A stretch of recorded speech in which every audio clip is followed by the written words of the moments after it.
జై శ్రీకృష్ణ.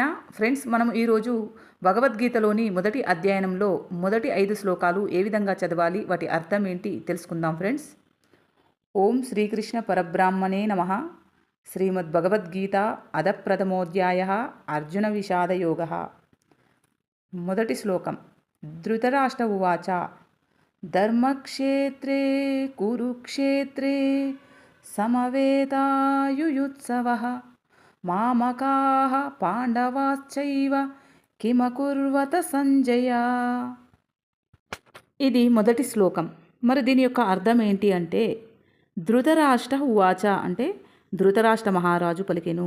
ధర్మక్షేత్రే తీర్థస్థానంలో, కురుక్షేత్రే కురుక్షేత్రం అనే పేరు కలిగిన ప్రదేశంలో, సమవేతాః సమకూడి, యుయుత్సవః యుద్ధము చేయగోరి, మామకాః నా పక్షము వారు, పాండవాః పాండుతనయులు, చ మరియు, ఏవ నిక్కముగా, కిం ఏమి, అకుర్వత చేశారు, సంజయ ఓ సంజయ.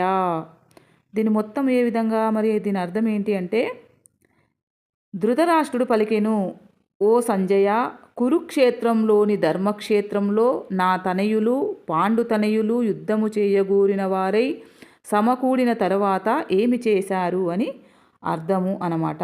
ఇది 1వ శ్లోకము. తర్వాత 2వ శ్లోకము. మరి 2వ శ్లోకం ఏంటి?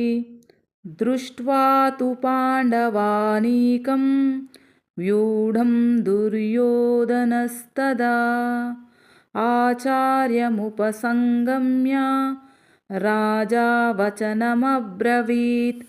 ఇది 2వ శ్లోకం. దీని అర్థం ఏంటి అంటే, సంజయ ఉవాచ సంజయుడు పలికెను, దృష్ట్వా చూసిన తర్వాత, తు కాని, పాండవానీకం పాండవుల సేనను, వ్యూఢం వ్యూహముగా ఏర్పాటు చేయబడినట్టి, దుర్యోధన రాజగు దుర్యోధనుడు, తదా అప్పుడు, ఆచార్యం గురువు, ఉపసంగమ్య దగ్గరకు వెళ్ళి, రాజా రాజు, వచనం మాటలు, అబ్రవీత్ పలికాడు. అంటే సంజయుడు పలికెను, ఓ రాజా, పాండుతనయుల ద్వారా వ్యూహముగా ఏర్పాటు చేయబడినట్టి సైన్యమును చూసిన తర్వాత రాజగు దుర్యోధనుడు తన గురువు దగ్గరకు వెళ్ళి ఈ మాటలు పలికెను అని ఈ 2వ శ్లోకం యొక్క అర్థము అన్నమాట. తర్వాత 3వ శ్లోకం. మరి 3వ శ్లోకం ఏంటి అంటే, పశ్యైతాం పాండుపుత్రానాం ఆచార్యమహతీం చమూం వ్యూఢాం ద్రుపదపుత్రేణ తవ శిష్యేన ధీమతా. ఇది 3వ శ్లోకం అన్నమాట.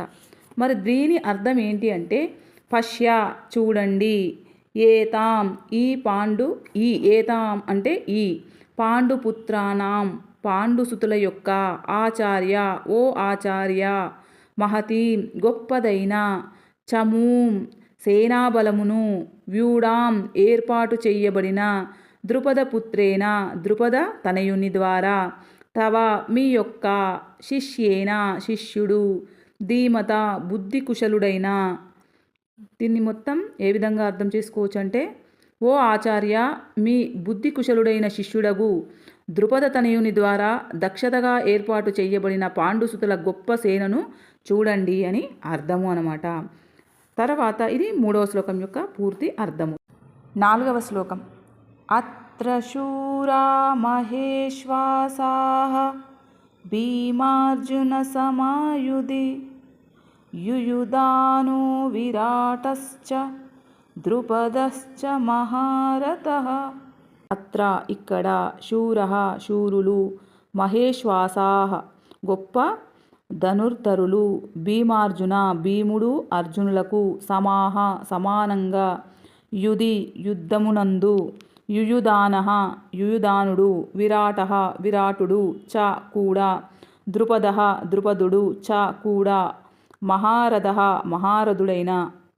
ఇక్కడ ఈ సైన్యంలో భీమార్జునులతో సమానంగా యుద్ధం చెయ్యగలిగే శూరులైన ధనుర్ధరులు చాలామంది ఉన్నారు. యుయుధానుడు, విరాటుడు, ద్రుపదుడు మొదలగు వారు అటువంటి వారు మహాయోధులు అని దీని యొక్క అర్థము.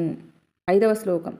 దృష్టకేతుశ్చేకితానః కాశీరాజశ్చ వీర్యవాన్ పురజిత్ కుంతిభోజశ్చ శైబ్యశ్చ నరపుంగవః. ఇది 5వ శ్లోకం అన్నమాట. దీని యొక్క అర్థం ఏంటి అంటే దుష్టకేతువు, చేకితానః అంటే చేకితానుడు, కాశీరాజః కాశీరాజు, చ కూడా, వీర్యవాన్ శక్తిమంతుడైన, పురజిత్తు కుంతిభోజః కుంతిభోజుడు, చ మరియు, శైబ్యుడు, చ మరియు, నరపుంగవః నరులలో వీరుడు. దుష్టకేతువు, చేకితానుడు, కాశీరాజు, పురుజిత్తుడు, కుంతిభోజుడు, శైబ్యుడు వంటి శూరులైన మహాయోధులు కూడా ఉన్నారు అని దీని యొక్క అర్థము అన్నమాట. ఓకే ఫ్రెండ్స్, ఈ వీడియో నచ్చితే ప్లీజ్ లైక్ చేయండి, ఛానల్ని సబ్స్క్రైబ్ చేసుకోండి ఫ్రెండ్స్. ఎక్కడైనా చిన్న మిస్టేక్స్ ఉంటే నన్ను క్షమించండి ఫ్రెండ్స్. Thank you.